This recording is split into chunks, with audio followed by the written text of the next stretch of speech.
going on, guys? Clark Knives here, back with another video. And today I'm gonna be showing y'all how to use a worksharp sharpener. Let me get my light up here, kind of out of the way. I got my drink. We're gonna be here for a little while, but I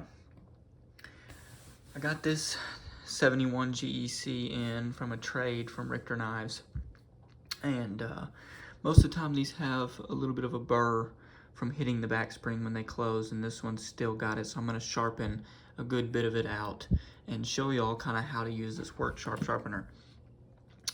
Richter Knives gifted this to me, and it's a little fixed system, but it does not come with this piece right here, which is a little holder for this arm, because if you push down too much, it will push down, you know, and then you won't get a good even edge or anything like that. So I usually keep my knife edges 2 marks, I don't know in degrees, 2 marks above 20. So I want to say that might be 22 degrees, I'm not sure, 23, 24, 25. So yeah, I sharpen all my knives on that right there. So I'm gonna kind of show y'all how I do it, get it fixed in here, and then I'll show y'all as I go. But there is a 320 diamond stone right here, and usually they give you this little tip right here to hold on to. I don't usually use that because I don't feel like I'm super in control, so I usually grab it right here and then I'll go down it. And I'll also hold the base right here to keep everything from moving. So I'm gonna go ahead and show y'all, get into it.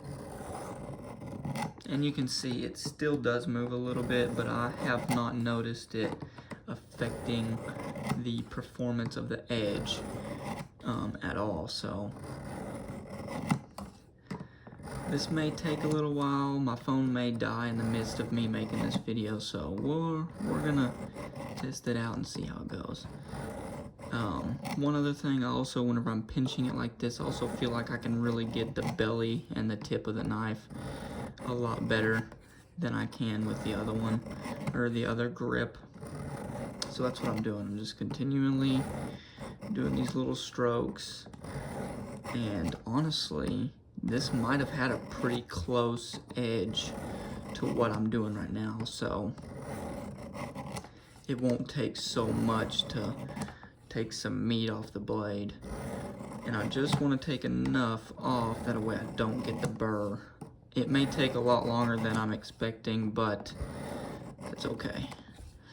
It might take a lot more meat is what I guess I was kind of meaning. So what I'm doing is I'm just gonna work this side until I see a little bit of or feel a little bit of a burr move up, and then I'm gonna flip sides, knock that burr off, and sharpen that side quite a bit until I get a good burr on the other side.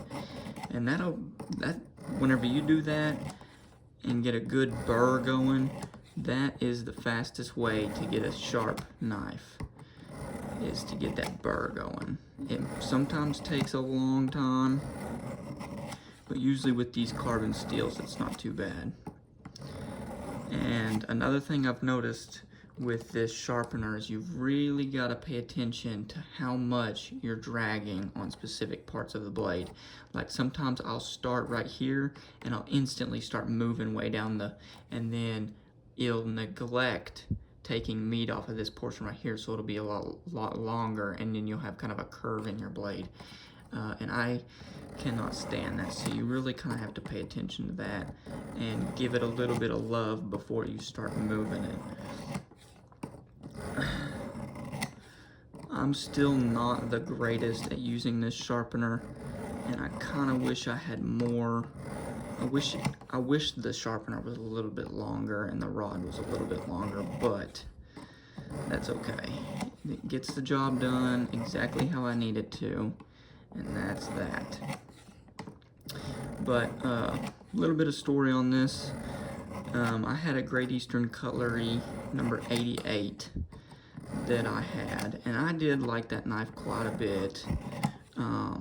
I didn't think I would like it at first. I ended up liking it quite a bit, but I've got so many GEC knives, and I didn't really carry it a whole bunch compared to some of my other knives. And I had a GEC 71 once before. It was in the red linen micarta, and I really enjoyed that knife, even though I didn't carry it a whole bunch. And it kind of took not having the knife to make me realize how much I missed it, especially seeing other people's. I started seeing a bunch more 71s, and that's what kind of made me think, oh hey, you know, I do miss that knife quite a bit. And it was one of those things where since I didn't have the knife, I put it out of sight, out of mind. But once I started seeing more of them, I got to thinking, well, I kind of miss that knife a lot. And I posted my 88 up, or I posted in a little group chat, hey, I'm looking for a 71. I've got a trade if anybody's interested. And old Richter hit me up and said, hey, I've got a 71, what you got for trade? And I showed him that 88, and he said, yeah, I'll trade you if you want to, that's fine with me. And I was like, okay, well, that's fine. And he was nice enough, you know, because I told him, I was like, man, I may end up missing that knife, and I may want it back. And he's like, dude, that's totally fine. He's like, I get it. If you end up wanting it back, no big deal. We'll go ahead and trade, and then you'll see how everything goes. And he told me that he said, I can always get another 71. I'm going to turn the sharpener this way. He said, I can always get another 71 if I have to. And he's got a whole bunch of sodbuster style knives anyway, so he wasn't going to miss it just too badly. I told him, you know, if he wants to trade back, that's fine too. I'm not going to be bent out of shape about it. So we made the trade, and it come in the mail today. I did clean the blade up a little bit with some Neverdull to get some of the patina off. But of course, unless you just really sit there for a while with a good bit of mothers, it will not take all the patina off. So I just got a good amount off, as much as I want it off, and I'm gonna call it good from there, and then start making my own patina. But yeah, that's pretty much the whole story on this knife. I am glad to have the OD green micarta, because I had the red, and I think that might have been what kind of threw me off and made me not carry the knife so much. I really did enjoy that knife. I really liked the handle feel. I really liked the blade and the blade shape, the way it felt in the hand. But I think ultimately the thing that drew me away was the red handles. I didn't like that very much. So I'm thinking this OD green is gonna suffice a lot more, and it's also got a little bit of a brown look to it, so it'll look good over age and stuff like that. But as you can see, I'm still continuing the nice even strokes down the blade. I did feel a decent little burr, so I'm just going to continue on this side for a little bit longer and then feel my burr.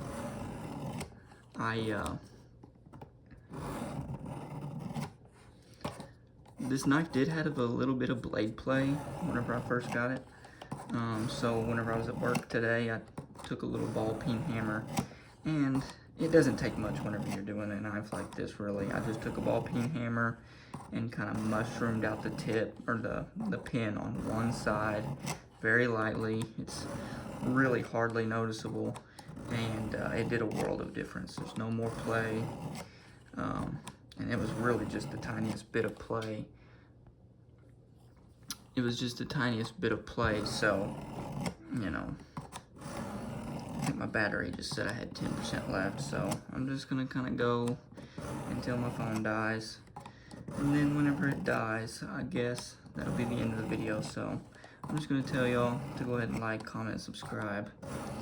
Probably should have been a little bit more prepared at my video making. Okay, so let me feel this other side.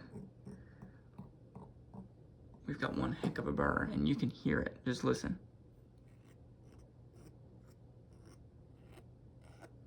I don't know if I'll be able to get you to see the burr, but basically what it is doing is it's rolling the steel over, because the edge is getting so thin that it's rolling the steel over this way. And then you'll flip it over, knock the burr off, and then roll it the other way, kind of. I'm gonna do that for a little while just to get some more meat off the bone, and then whenever I get enough that I like, I'm going to switch to this 600 grit, I think it is, 600 or 800, and I'm gonna do the same steps over again. And then after that, I'm going to, whenever I get another burr, I'm gonna flip it over and I'm gonna hit it really lightly just to knock that burr off. And then I'm gonna hit it with the ceramic stone to polish the edge up. And even if there is a tiny burr, the ceramic stone will take it off.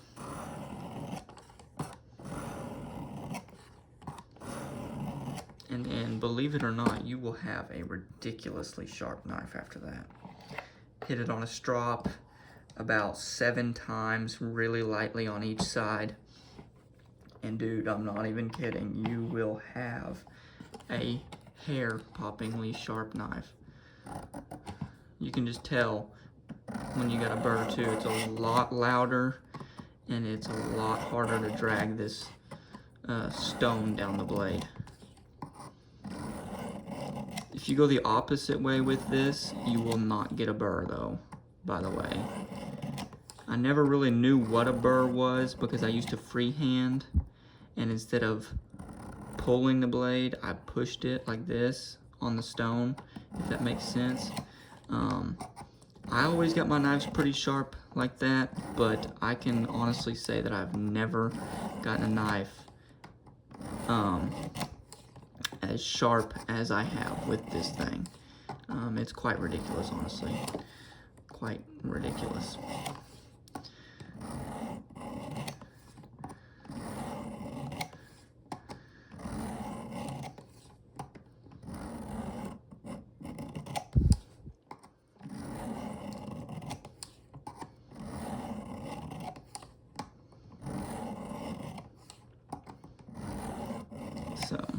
But as far as freehand sharpening goes, I had just a little Shepherd Hills Cutlery tri-stone sharpener. It had a coarse, a medium, and a fine, and they were just like Arkansas whetstones.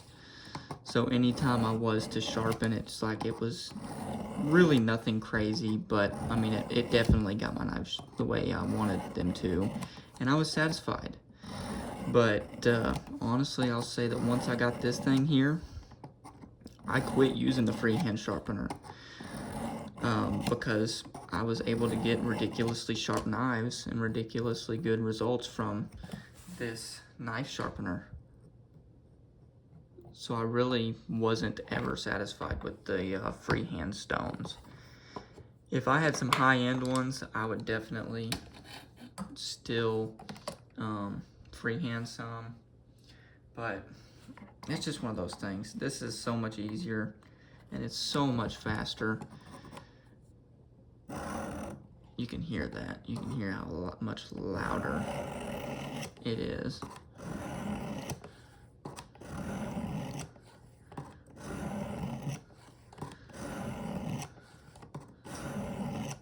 But once we hit this 600 or 800 grit stone on the next side, I would know for sure if I could see the marks or see the numbers, but I can't see the numbers anymore. So, you know, that's that. But once we get to the 600 to 800 side, it's a lot smoother of a sharpen, and it won't take your meat off as much. If this knife gets dull on me, what I usually do, if it's super dull to the point where I can't use a ceramic stone to bring it back or a strop, what I'll do is I'll start with this finer stone or finer diamond stone, and then I will move to the ceramic. But most of the time you don't have to do that. Most of the time you can just use a ceramic and then strop it and you're really back to sharp. So that's how you preserve a lot of your meat.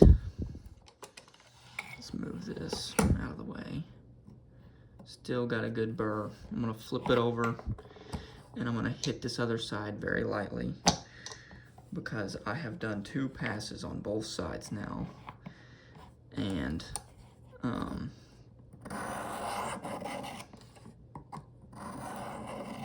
okay, I can feel that burr's gone, and I've got just a really tiny one on this side. So what I'm gonna do is switch to the other stone, and then whenever I get done with the other stone, I'll switch to the other side and it'll take what little burr it's got on it. But you can probably hear the difference in this knife sharpening. And you'll really start to notice on this stone, you'll really start to notice the polish being brought out on the knife. You can see the grittiness in the edge from using the coarse stone. It's really rugged and gritty looking and all that, but once you start to use this finer stone, it starts to take all that out and really finely polish the edge and make those. So I know most of y'all probably know this, but if you have a piece of sandpaper and you start to sand it, it makes little grooves in the metal. So what this finer stone does is it takes those little ridges and grittiness and everything like that, and it really smooths it out, and that opts for a better cut. And it makes it to where it'll glide through stuff a lot easier. You can have a sharp knife from a gritty edge. You can have a sharp knife, but you'll notice that whenever you have a gritty edge like that, it will start to rip instead of really cut. So by doing this, I don't know, it's kind of a long deal, but once this edge is really smoothed out and polished, it creates less friction on, you know, whatever you're cutting. Really makes it glide through a lot easier. That's really, in my opinion and my thoughts, that's really what makes a sharp knife, is having a very nicely polished edge. And that's something that you really can't get out of a lot of these, I don't want to say cheaper knives, but like gas station knives, or I've noticed like the Smith & Wesson knives you can get at just like any store, Menards, O'Reilly's, Lowe's, you know, whatever it may be. If you get just a cheaper end knife with cheaper end steel, it's a lot harder to get those things to have a really good edge on them. And I'm gonna want to say, you can kind of see the grittiness in the edge on that right there. But I'm gonna want to say that, what was I gonna say? I've lost my train of thought. And every once in a while, what I'll do is I'll take a little piece of denim, and I will just very lightly rub it on the stone to get a lot of that stuff off. But anyways, I did forget what I was gonna say, so I would say that this is not gonna be enough to get all of the blade wrap out. Well, there will be no blade wrap on this blade, but if I were to let it slam close, it'll probably still end up getting blade wrap, because I don't think I have taken enough meat off. So that's okay. I'll just finger it closed, I guess. I'll just pinch it closed instead of letting it slam closed until I sharpen enough of it out, which it doesn't bother me as much as some people do, but it would be nice to have out, that's for sure. I guess I need to really focus on the tip here.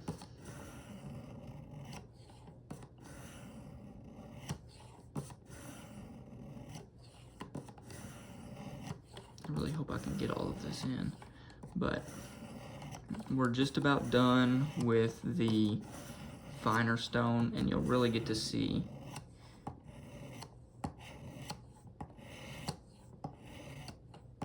that's really weird.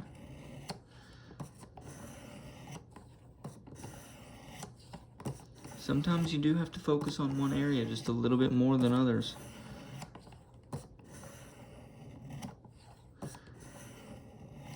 Okay, I'm gonna call that good. I don't go for just impeccable results every time I sharpen. As long as it'll cut the hair off my arms and make a little S, like a whoosh, through a piece of paper, that's sharp enough for me. That makes me happy camper.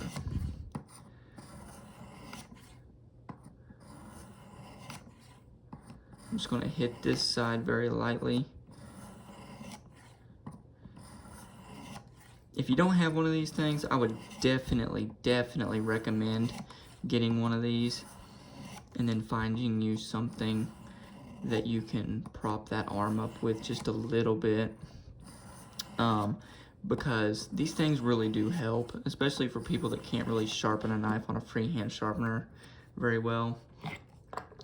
It helps tremendously, and they're really not outrageously priced unless you get into like the Precision Adjust or the Precision Adjust Plus or whatever they're calling them nowadays. I think this one's just the base of the line, and you get a coarse, of course, and then kind of a medium stone, and then your ceramic, which is really all you need to have a really sharp knife. And you can do just about most knives with this sharpener. But I have also noticed that smaller blades, like pin blades, or if you've got a pretty small little Stockman with like a California clip or just anything like that, let's just take like an 18 pattern Stockman. So that'd be like your medium Stockman from Case. You cannot use this thing to sharpen that knife. And it really does kind of suck. And I'm not just saying that, I have done it. I have learned from experience that you can't, because that's good for it. What it does is whenever you get to a specific angle, it hits this little edge of the clamp right there, and it's really frustrating. So these larger blades, it definitely helps, and you can use this thing efficiently. This one I just kind of lightly hold and go down the blade, and you can already see that this thing is pretty shiny. I like to pull the little metal shavings or whatever it is, the little shinies off the edge to keep it clean. I feel like that helps.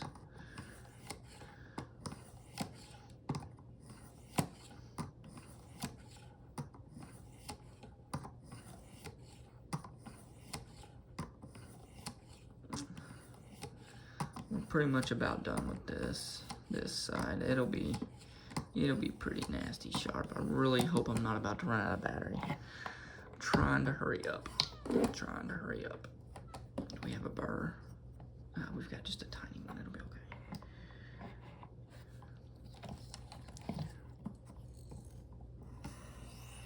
And I can feel it pulling that burr off. And then now that I've done that, I'll take my finger and I'll wipe off the stone. Probably need to wipe off the edge too. Cringe a little bit of people out. I'm gonna turn it this way. I'm a lefty. I can't function without my left hand pretty much. I'll hit this side quite a bit. Whenever I feel like it's good, I'll flip it over and I'll hit the side 1 or 2 times, just really lightly. and then I'll strop it. We'll see, we're 24 minutes in, and I've done a lot more than I usually do to a knife. Usually it'll probably take me about half the time, but I really spent a lot more time on the coarse stone to try and get that a little bit of extra meat off to get it to where it possibly won't get a burr.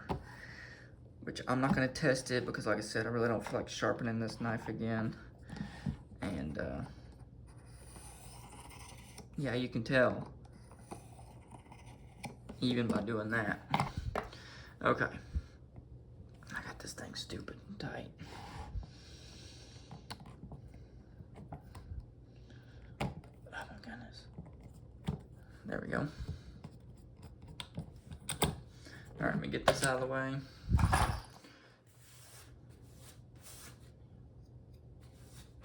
And I'll wipe it on my pants a couple times, on my jeans, just to kind of get any and everything off of there before I strop. And you can see this thing has a pretty high polish edge now.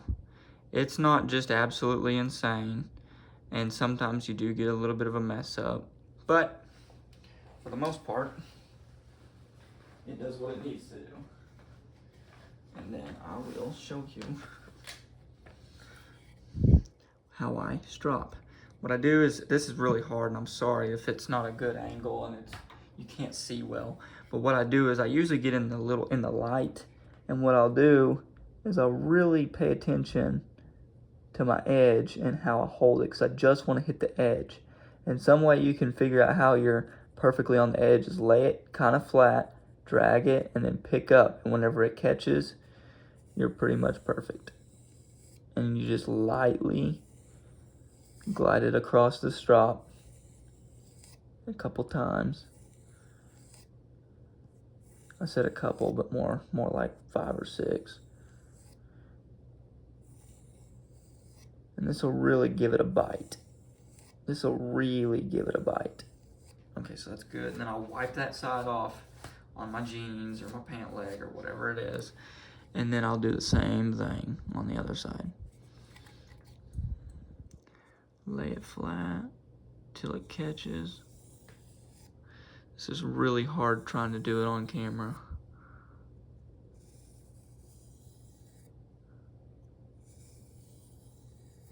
But I assure you, with these results, you will get exactly what you want.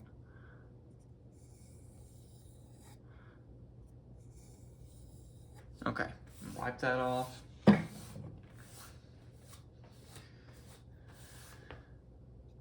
And I can tell that this thing is stupid sharp. Let me see if I can't get you a little bit of a...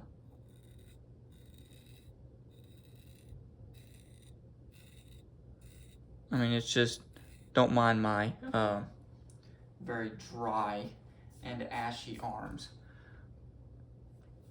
But there you go. I mean, it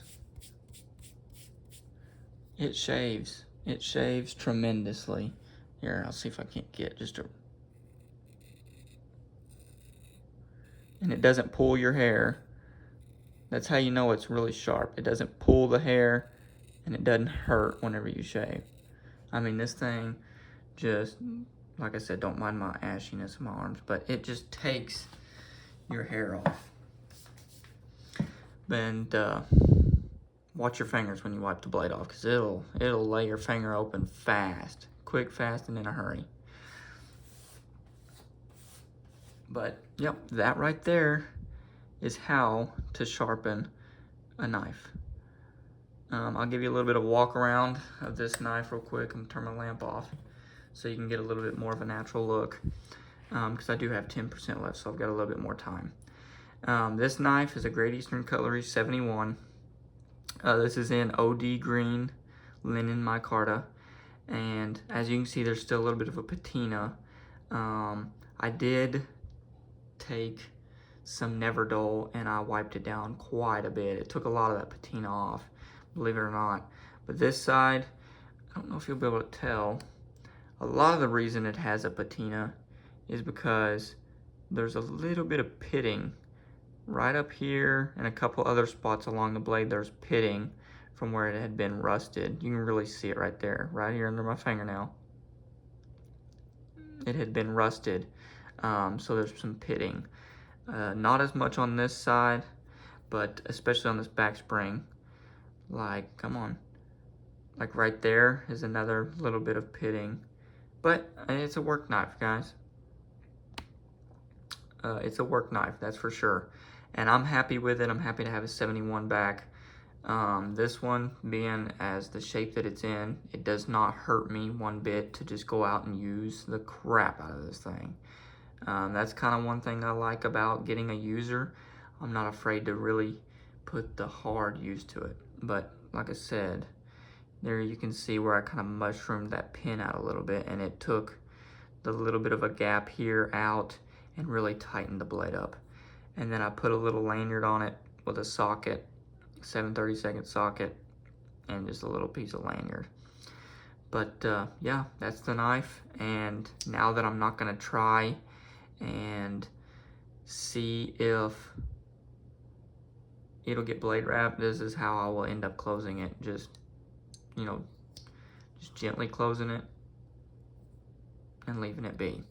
Which, yeah, there's definitely, even from gently closing it, there's no burr or nothing, so that will do. And that's what I'll keep doing. But I really hope y'all enjoyed this video. This is also kind of another different video. This was suggested to me by one of my good friends, Ryan, and I was like, why not? I'll give y'all something to really watch. You can turn it on, watch it while you're eating or just whatever it may be. But I hope y'all enjoyed it as much as I did, and if you liked it, go ahead and like, comment, and subscribe, and we'll see y'all next time. Peace.